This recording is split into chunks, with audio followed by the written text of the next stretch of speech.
The wind howled over the Wyoming prairie like a wounded wolf. Dust spun in spirals across the open land, and dark clouds threatened rain that hadn't come in weeks. A lone rider crested the ridge, his duster flapping behind him like a war banner. Elias Cordell squinted beneath the brim of his weather-beaten hat, one hand resting on the saddle horn, the other brushing the butt of the Colt strapped to his hip. He didn't like the look of the place. Clark's ranch lay sprawled at the base of a craggy hill, an uneven collection of weathered barns and slanted fences that hadn't seen a hammer in years. A sagging sign hung from rusted wire, Clark Livestock and Stud, its letters faded and chewed by wind. The place was supposed to be reputable, or so the ranch hands in town claimed. But Elias had ridden too many trails, seen too many faces, to trust a man by hearsay alone. His horse snorted uneasily beneath him as they approached the paddock. The air smelled wrong, not just of sweat and manure, but something sharper, fouler. He dismounted, boots crunching on gravel, and waited. The front door creaked open. "Cordell." A voice called, cracked like old leather.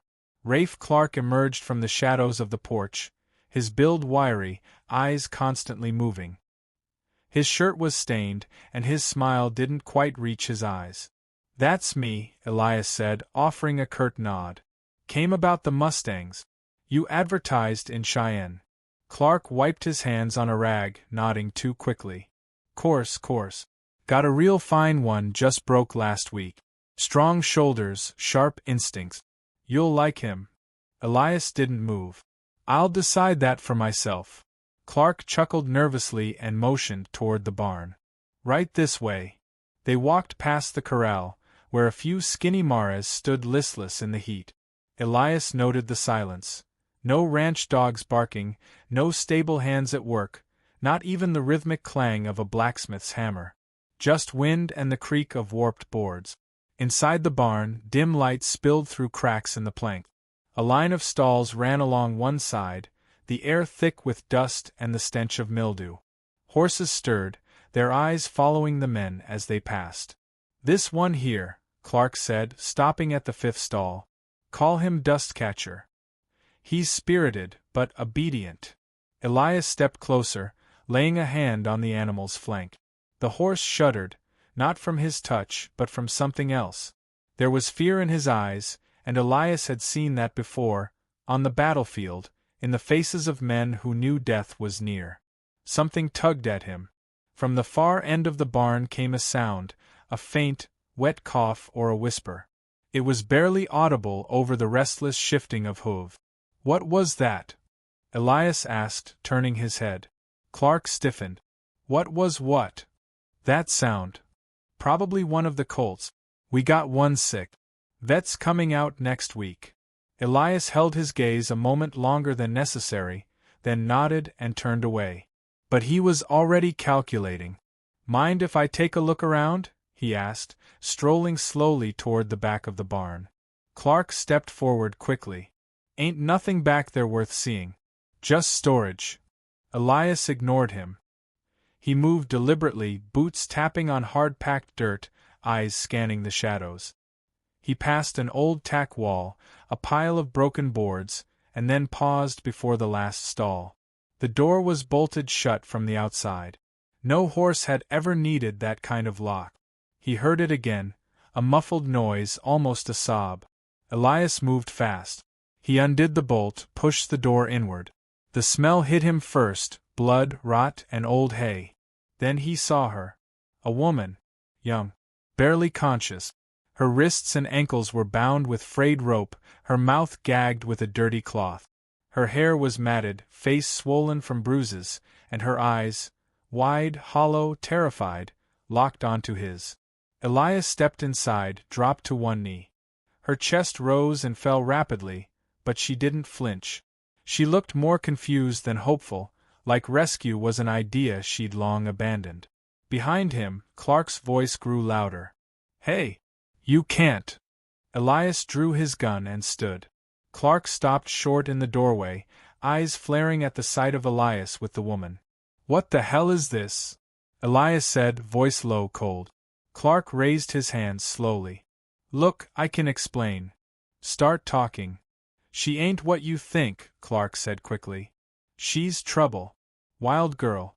Found her trying to steal from me. Couldn't let her go back out. She'd have brought others. Elias's lip curled. So you locked her in a stall like livestock? She's dangerous. She's half-starved. Clark's hand twitched toward his belt. Elias's gun was already raised. Don't. Clark froze, breathing hard. His eyes darted to the woman, then back to Elias. I wasn't gonna hurt her, he said. Just needed time to figure out what to do. Elias didn't reply. He turned back to the girl. No, not a girl. She had the poise of a woman who had endured. He knelt again, cut the ropes with his knife. Her wrists were raw, bleeding in spots. She sagged against him, whispering something too soft to understand. I'm getting you out of here, he murmured. Clark took a step forward. You don't know what you're doing, Cordell. She's not right. You take her, you're asking for trouble. Elias turned slowly, eyes like flint. You should start running. Clark faltered. His bravado wavered. But pride, or something darker, kept his feet planted. You think anyone'll believe you over me? Clark growled. I'm respected in these parts. You shoot me, they'll hang you. Elias lifted the woman into his arms. She was light, too light, as if her spirit had nearly drifted from her bones. Then I guess I'd better not shoot you, Elias said, eyes hard as frost. He backed out of the stall, never turning his back on Clark, and carried the woman into the daylight. The brightness made her squint and turn her face into his coat. Elias whistled once, sharp and low. His horse trotted forward. He set her carefully in the saddle, mounted behind her. His free hand still held the colt. Clark stood frozen in the barn doorway, jaw clenched, eyes burning. Elias looked at him one last time. If you follow me, he said, I'll bury you where you stand. Then he turned the horse, kicked it into motion, and rode away, the wind swallowing Clark's curses behind him. Dust rose in their wake, but Elias didn't look back. The woman trembled in his arms, but still hadn't said a word. She didn't need to. Her silence carried volumes, more than screams could. And Elias Cordell, a man who had lost everything but his own worn-out soul, felt something stir in him, a purpose he hadn't known he still had. Something had brought him here today. Not a horse. Something else. The prairie stretched ahead, uncertain and wide. But Elias had already chosen the road. And whatever lay ahead, he wouldn't let her go back into darkness. The rain came that night, slow at first, then a pounding wall of water that swept over the prairie like judgment. Elias rode through it without pause, his oilskin coat soaked through, hat sagging under the weight. The woman sagged against him, unconscious or sleeping, he couldn't tell which. She hadn't spoken a word since he pulled her from that stall, and her body felt like it held on only by sheer will. He rode until the land swallowed the road, and the storm threatened to wash the earth clean. Then, as lightning carved the sky, Elias saw the silhouette of an old hunting shack, long abandoned, probably forgotten by all but wolves and ghosts. He rode hard for it. Inside, the shack smelled of mold and charred wood. The roof sagged, but it held. Elias laid her on a pile of old blankets, started a fire with dry twigs he always kept in oilcloth. The flames crackled to life, flickering shadows against the walls, as he knelt beside her and checked the damage. Her pulse was weak, but steady. Rope burns on her wrists and ankles had turned angry red. Bruises speckled her jaw and arms, but nothing seemed broken. She was tougher than she looked, no tears, no pleading, just that deep, haunted stillness. He found a tin cup, filled it with water from his flask, and pressed it to her lip. Come on, he murmured. You need this. Her eyes flickered open, glassy and unsure. She sipped, then pulled away weakly. Her voice, when it came, was hoarse as dry leaves. Where are we? Safe. For now. She looked around, confusion chasing recognition from her face. Then her eyes locked on him, squinting in suspicion. You were at the barn.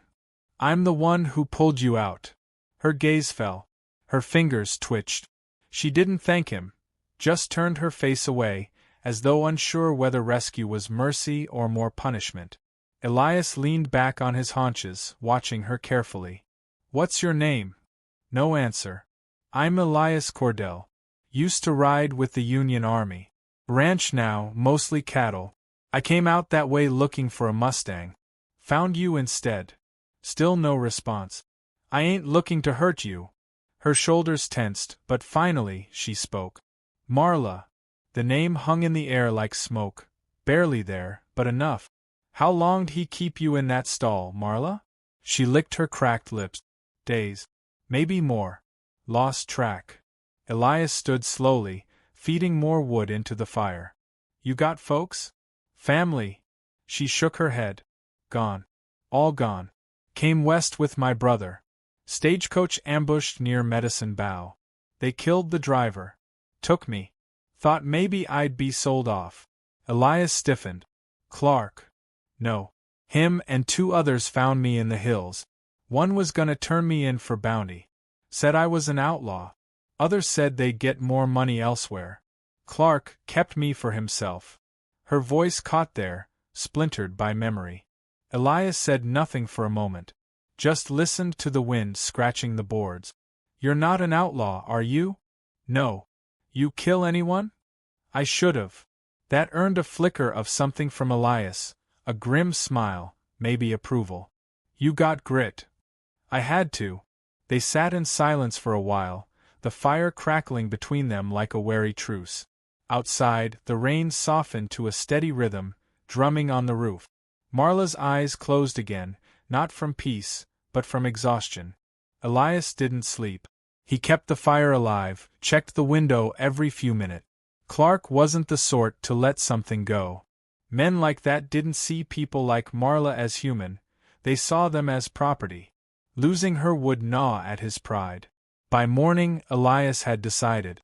We ride east, he said, when she stirred awake. I've got a friend runs a trading post near Laramie. He's a decent sort. Keeps to himself. He'll know what to do. She didn't argue. Just nodded faintly. Elias helped her mount again, careful with her ribs. She winced but made no complaint. The sun had burned off the last of the rain by then, and the prairie shone clean and sharp. It felt like a lie. They rode in silence most of the day. Marla didn't ask where they were going, and Elias didn't press her for details. He'd learned long ago that some wounds were better left quiet for a while. She needed space to rebuild from the inside. But late that afternoon, she spoke again. You ever lose someone? He hesitated. Yeah. Wife. Brother. Samuel. Fought with me at Antietam. Didn't make it home. She nodded slowly, as though that answered some unspoken question. Sometimes, she said, I think I died already. Back when they took me. Everything after's just noise. You didn't die. How do you know? He looked at her then. Not at her bruises or her torn clothes, but at her eyes. There was a fire there, faint but alive. Because you're still fighting. You're still here. She didn't respond, but she held his gaze for a long moment, and something passed between them, something weightless but real. They stopped that night in a grove of cottonwoods. Elias built another fire, smaller this time. He offered her jerky and bread. She ate slowly, her hands shaking. Why'd you help me? She asked suddenly. He was quiet a long time. Because I was tired of walking past wrong things, he said. Figured it was time to stop. Most men wouldn't have. Then most men are cowards. She smiled then, a faint, fleeting thing, but the first he'd seen from her. It changed her face. Made her look like the woman she might have been before all of it. But the peace was short-lived. A distant crack echoed across the plains, hoofbeat. More than one. Elias rose, eyes narrowing. We're not alone. Marla stood too, legs still weak but steadying. How many? Can't tell yet. He scanned the horizon, then reached into his saddlebag, and pulled out a second revolver. He checked the chamber, handed it to her. Know how to use one? She took it without hesitation. I learn quick. They doused the fire, threw dirt over the embers. Elias led her behind a rise, where scrub brush grew thick and low. They crouched, breathing shallow. The hoofbeats grew louder. 3 riders crested the ridge to the west, Clark at the lead, 2 others flanking him. All armed. Elias's jaw tightened. Marla's finger twitched near the trigger. You sure you want to do this? He murmured. I'm sure I won't go back. The riders paused, surveying the camp. Clark pointed to the faint smoke. One of the men nodded. They started down the slope. Elias could feel the tension between them like a live wire. On my mark, he whispered. But Marla touched his arm. No. Wait. Her eyes were hard. Focused. We let them come close. Then I'll draw them to the right. You take the left. Elias looked at her, surprised. That's suicide. Not if you trust me. He nodded once. Then they split, 2 ghosts in the grass, waiting for the moment when silence would give way to fire. The moment the riders reached the edge of the abandoned fire pit, Marla sprang from the brush like a specter, gun raised, her stance unwavering. Looking for me? She shouted, voice sharp and clear against the wind. Clark spun in his saddle, recognition flaring into something darker, rage and possession braided tight. You little! A shot cracked the silence. Marla missed, intentionally. Just enough to send a warning. She turned and bolted toward the rocks, drawing them away like bait. The 2 men chased after her, whooping cruelly. Clark hesitated, scanning the terrain for a second presence. That's when Elias stepped from the opposite side. He didn't speak. Didn't give warning. His revolver barked once, catching Clark's horse in the flank. The beast screamed, reared, and Clark went flying, landing hard in the dust. By the time he scrambled for his rifle, Elias was already on him. They collided with bone and grit, fists pounding through dirt and fury. Elias fought with the restraint of a man who used to know violence intimately but had tried to bury it. Clark fought like an animal defending what he thought was his. Elias landed a punch that split Clark's lip. Clark countered with a knife from his boot, slashing a line across Elias's ribs. Pain flared, hot and wet, but it didn't stop him. He slammed Clark's wrist against a stone until the blade fell. Where's the rest of your gang? Elias growled, breath ragged. Clark spit blood. Don't need him. Just need her. Wrong answer. Elias drove his fist into the man's temple, knocking him cold. Across the clearing, a shot rang out, then another. Marla had led the 2 men into the narrow canyon beyond the ridge, where the rocks pressed close and light flickered thin. She ducked behind a ledge, bullets shattering stone above her head. Her lungs burned, but her hands stayed steady. She waited for the next flash of movement. One of them rushed in, revolver raised. She fired once, then again. He dropped like a sack of wheat. The second man hesitated, suddenly less bold. Marla rose just enough to show her silhouette, then stepped aside as he fired. She circled around, silent and fast, catching him off guard. Her boot hit the back of his knee, dropping him. Before he could recover, she pressed the barrel of the revolver to his skull. Drop it, she hissed. He did. She backed away slowly, never lowering her weapon. Get on your horse. Ride south. If I see your face again, I won't hesitate. He scrambled onto the saddle and fled without looking back.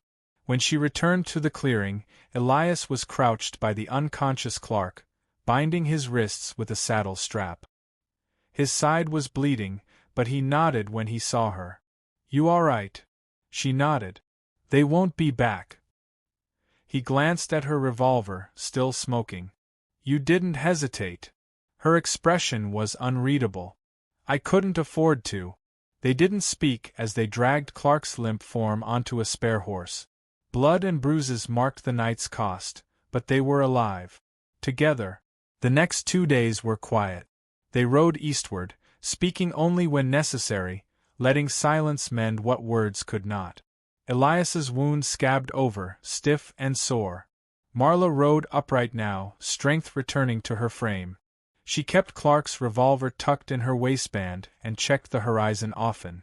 They arrived at the edge of the Laramie trading post on the third morning. It was a rough-cut place, 4 cabins, a stable, and a general store that served more as rumor mill than market.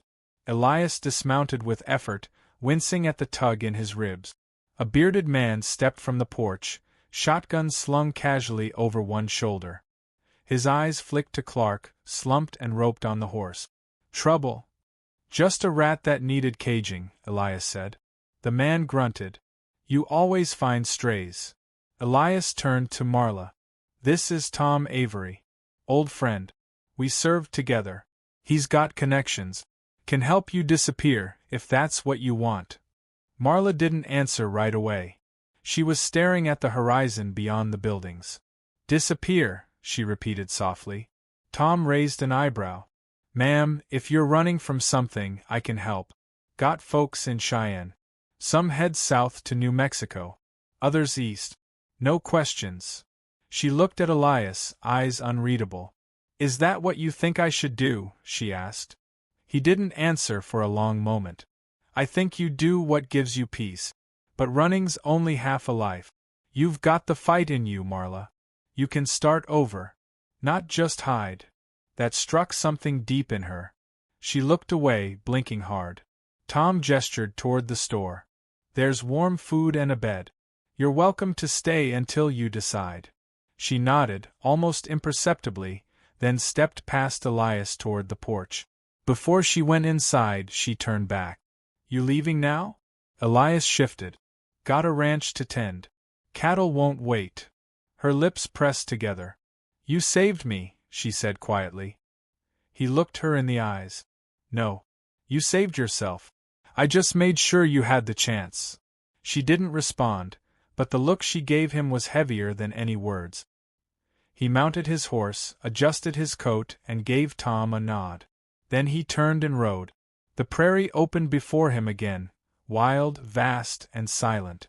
But this time, the silence wasn't empty. Weeks passed.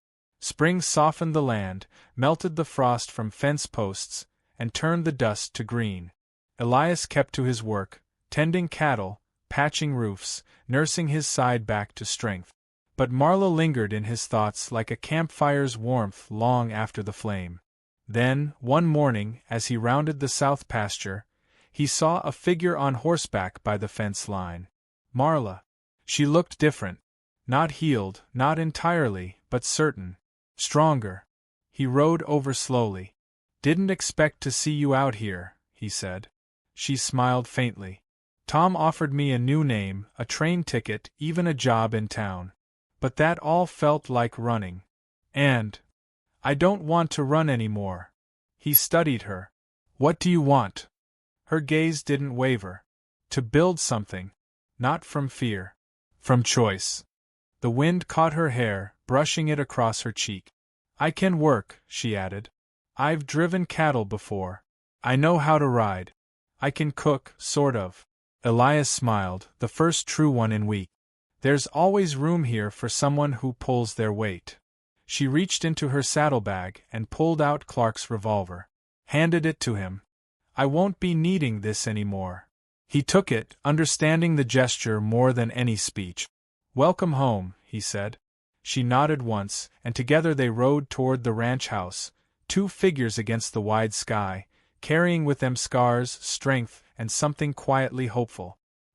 A call to action. If this story stirred something in you, if you felt the weight of every silence, every bruise, and every triumph, then consider hitting that like button. Share your thoughts in the comments. And if you believe in stories that reveal the power of courage, redemption, and unexpected alliances, then subscribe for more. Until next time, ride strong and trust the road ahead. Certainly. Here's section 4 of the story, consisting of exactly 200 words, continuing from the previous sections and maintaining a cinematic, emotionally immersive tone. The rhythm of life on the ranch found its own quiet cadence. Marla rose before the sun each morning, sleeves rolled, hair knotted back, hands calloused from mending fences and feeding stock. There were no more chains, no shadows lurking behind barn doors. Still, some mornings she woke drenched in sweat, heart pounding from dreams she didn't speak of. But each time she stepped outside into the fresh light of dawn, something inside her calmed. The prairie didn't ask questions. It just gave space. Elias kept his distance at first, not out of coldness but respect. He watched from across the yard as she settled in, never offering more than she was ready to take. They rarely spoke of the night she had been found. Their bond wasn't built from retelling what hurt, it grew through the silence of shared work, of trust earned with every passing hour. One afternoon, clouds piled low over the hills, heavy with the threat of rain. Elias came in from the southern fence line, his shirt streaked with blood. A barbed wire snag deep across his shoulder. Marla was waiting on the porch with a basin and a strip of linen before he could dismount. "You need stitches," she muttered. "Had worse," he replied, jaw tight. She didn't answer. Just set to work, cleaning the wound with water so cold it made him flinch. Her hands, though rough, moved gently, steady and sure. Her eyes focused, not meeting his, but he saw the flicker of worry hidden beneath her calm. "Why do you stay out here alone?" she asked after a long silence. He hesitated. "After the war, I tried towns. Tried noise. Crowds. Whiskey. None of it fit. The quiet out here, it doesn't forget, but it forgives." She nodded, understanding. "I think I need that too." He glanced at her, but she didn't elaborate. Didn't need to. As the first drops of rain began to fall, they sat on the porch together, side by side. No words passed between them, but in the stillness, a peace neither had known in years settled over the space between their shoulders. But peace is fragile on the frontier. A week later, word came in the form of a rider, dusty, panicked, and breathless. He reined in hard outside the main gate, eyes wide. "You Elias Cole?" Elias stepped out, rifle cradled in his arms. "I am. There's a posse comin' down from Cheyenne. Federal badges. Looking for a man matching your prisoner's description. Rumor is he's wanted for more than just horse thieving. Something about a marshal's son gone missing. Folks are saying they want him brought back alive. Or dead." Marla stepped out behind Elias, face unreadable. "Clark," she said under her breath. Elias's expression darkened. "They're days too late. We dropped him off in Laramie. Tom turned him over. If they wanted him, they should have moved faster. They don't care," the rider spat. "They're headed this way now, sayin' you harbored a fugitive. You and your woman." Marla stiffened. Elias's jaw clenched. "They're looking for a scapegoat." The rider nodded grimly. "Word is they're about a day out." He turned and galloped off, kicking up dust in his wake. Inside the house, Elias and Marla packed quietly. Not out of fear, but preparation. She watched him wrap his father's rifle in cloth, then reach beneath a floorboard and retrieve a folded letter, tattered and smudged. "What is that?" she asked. "A pardon," he said softly. "Signed by General Westfield. For valor at Gettysburg. Tom said it might keep me out of a noose one day. I just never thought I'd have to use it. Will they believe it? Maybe." He looked at her then. "You don't have to stay. You could ride now. They won't come after you." Marla stared at him. "And what? Run again? Hide in another name, another barn, another town that don't want to ask questions? No. If they come for you, they come for both of us." He blinked just once. And in that moment, something unspoken passed between them. Not love, not yet, but loyalty. Earned, not given. That night, they camped beneath the stars outside the ranch house, rifles loaded, a small fire crackling low between them. Elias showed her how to adjust the sight on his Winchester, how to angle her position to cover the corral. "Why'd you save me that night?" she asked. He stared into the fire. "Because I'd seen too much rot in the world to let it fester one more time under my roof." She didn't respond. But she reached into her pocket and pulled out a worn silver ring. "Was my mother's. I kept it hidden. Even Clark didn't know." She handed it to him. If something happens, bury it under the fence post. I want part of me to stay here. His fingers closed around the ring. Nothing's going to happen. The next morning, thunder rolled, not from the sky, but from hooves. 5 men rode up the trail, dust twisting behind them like smoke. Their leader wore a long coat and a star pinned to his vest. His face was weathered, but his eyes were sharp as flint. "Elias Cole," he said without dismounting. "Step forward." Elias did. "You turned over a man named Clark to Laramie authorities?" "I did. He's dead. Shot during an escape attempt. But before he died, he named accomplices. Said you helped him flee. Said the woman with you was stolen property." Marla stepped forward, voice cutting through the morning. "I am not property." The marshal ignored her. "We're here to bring you both in for questioning." Elias raised the folded parchment. "I have a pardon. Federal authority."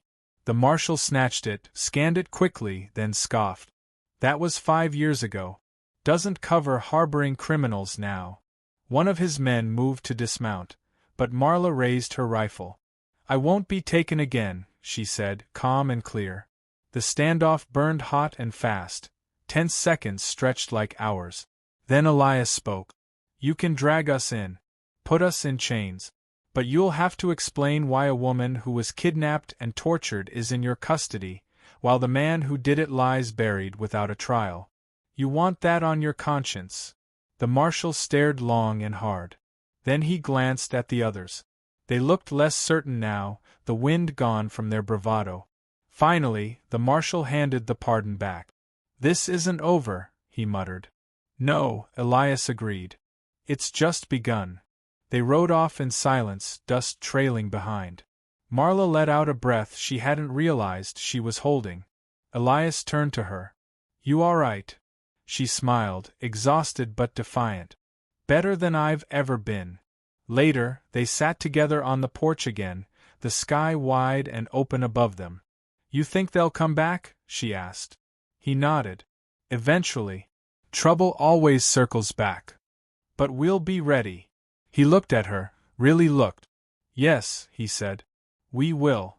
The prairie stretched before them. Unforgiving, beautiful, and waiting, not for escape, but for what they would build next. Would you like a compiled version of all 4 sections into one script file next?